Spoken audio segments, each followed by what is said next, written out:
May buntag sir. May mata. So, kung saan ang mga institution sa itong marketing? So, kung lagi ang dapat problema sa tuwang ng sir, ultra kay asin sa mahalang kids na tuloy, wala kong ginagawa ng producers. So, dapat ito kasi sa distributan. Ito mga upuan, makita tao, pwede mga doon na pwede mga supply ng SPs. Sige sir, wala ka sir, kita lang din sa tuwang lugar. Hana lamok dire ay. Uy, pre. Musta na tay ba? Kumli na musta ka? Mo ragya po pre ragya po uma ragya po kuta nag maiskon. Musta to mais? Na, ting bati aman kay pati presyo na pa panahon ting bati oh.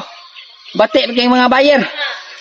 Barat kay palit. Ikaw musta may trabaho mo dito? Mo lagi pre ang problema ron pre mong kuan. Poultry kay ang fees kay mi gakuan na naratag Mindanao amo gakuan to Luzon. Layo kay pre. Aray ko layo gid kay ba. Kay pre ba.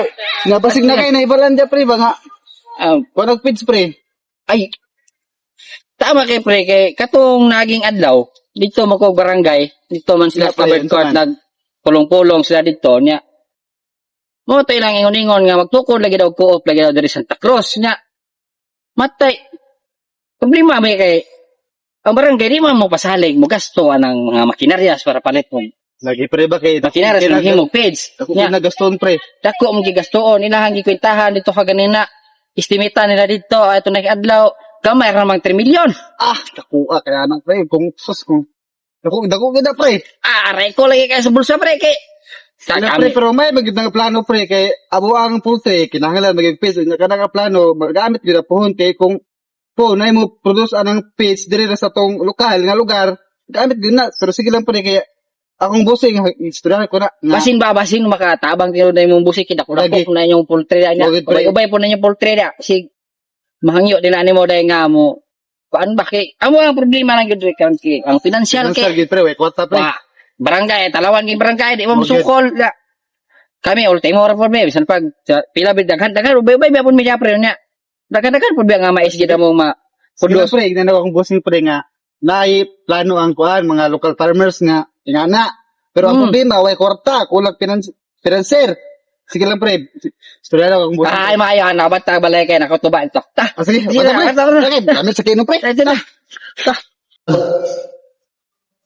Sir, ang gunta.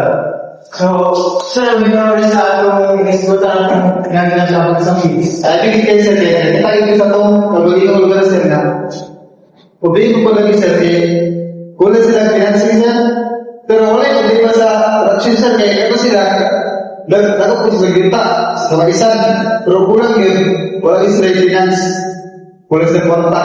So, ito, lahat ng ano. Wala yung sir, nako nila sir, para naman na, mag-invest na lugar ka, sila kuwan. Plano na, okay, problema sir, kaya hindi na po sila. Kasi nagkakwan, patawag nila sa sunod daw. Sa proposal, kung sila ng plano, kung sa papagay. So, may mga idea, no? So, itry ka na. Kung mayo masasang no, company. Sige, sige sir. Tawagan ako sila sir, sunod ka sir, paano na direct? Sige. Salamat. Sige sir, salamat.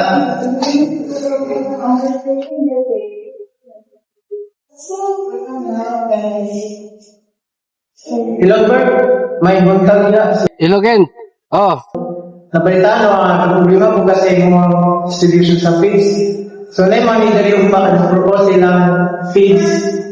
Basta ang pagkuhan nila diri para huminga ka sila sila proposal kay basig maka una-una po ka ba mo invest sila.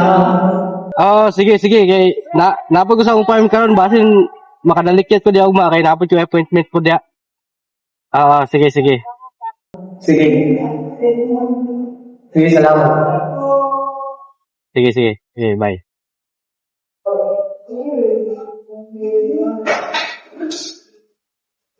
Hello, Lucia. May buntag. Hello, sir? Tayo manili yung mga kay mag-propose sila sa ilang feeds. Kasi gusto ko mamila para mag-invest sa ilang feeds dito. Sige, sir. Basin makadalikit ko ganha dia, sir. Kay nakoy kamit up dira, sir. About sa akong business, sir. Sige, salamat. Sige, sir. Thank you, sir.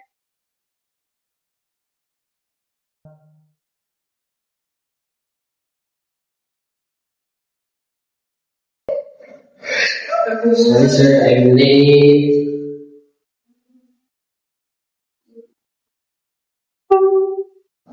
So sir, pwede ako start? Yes, yes, sir. Okay, so good morning everyone. Ako rin si Daniel Salagulo.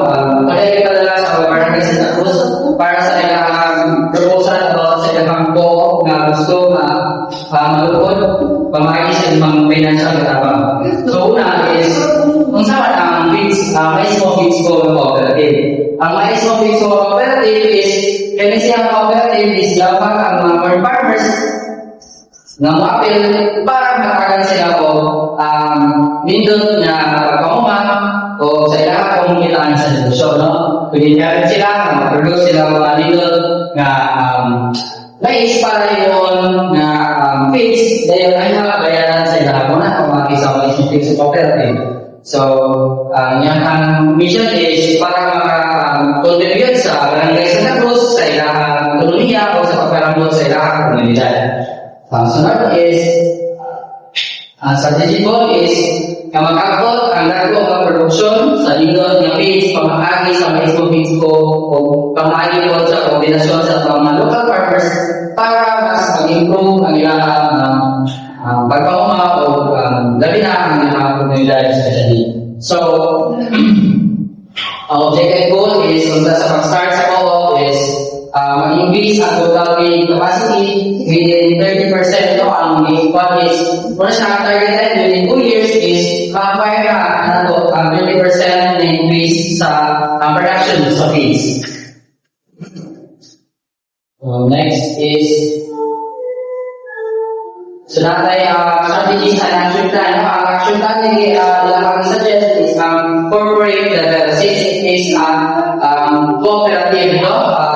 Mag-strengthen ang cooperative na mag-connect ang farmers o magkamong investors para na ay nagong impact sa co-op. So, of course, ang responsibility na is to mag-hire out mga cooperative board members, especially kamo, o maghatag rin na sila o mga trainings para naging ang connection between sa ilang investors o sa ilang mga farmers. So, nasa din yung projected income statement. So, projected income statement is ang ilakay, sinibigay hindi nyo niya karapuan, pero nasa kanang sakto lang itaw na hindi na sila, nagiging sila malugi sa ilang kahabo. So, naayawaan na ang estimated price sa kaning feed sa baboy para sa piggery is only 580. And ang targeted is, since ito sa Barangay Santa Cruz is medyo nagandang din ang baboy, and the estimate nila na kaya makabalik ako 1,500 na sa mga feeds within a month. No? So, sa iskabulan, makabalik ang konsumo ang Barangay Santa Cruz, bali 1,500 na sa mga feeds sa ilang baboy. No, so, especially sa mga households na sila yung pagod, baboy.